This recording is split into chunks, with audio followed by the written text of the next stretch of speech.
magaalada Kismaayo ee gobolka Jubbada Hoose waxaa dhawaan la filayaa in ay ka dhacdo doorashada madaxweynaha Jubbaland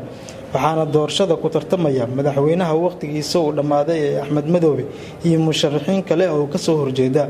musharaxiinta damac ugu jiro in loo doorto xilka madaxweynaha Jubbaland waxaa ku jira siyaasiyiin heesta dhalashada dalka Kenya waxa ayna siyaasiyiintan inta badan waqtigooda ay ku soo qaateen gudaha dalka Kenya wargeyskada ee ka soo baxa dalka Kenya ayaa shaaciyay in saddex ka mid ah musharaxiinta madaxweynaha Jubbaland ay heestaan dhalashada dalka Kenya waxa uuna musharaxiintaasi sheegay in uu damac xoogan ugu jiro hoggaanka maamulka Jubbaland siyaasiyiinta heesta dhalashada dalka Kenya ee u tartamaysa doorashada Jubbaland ayaa wargeyskada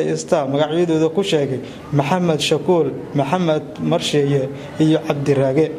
musharaxiinta u tartamaysa xilka madaxweynaha Jubbaland ayaa la sheegay in taageero badan ay ka heestaan dawladaha Kenya, Ethiopia iyo Qatar.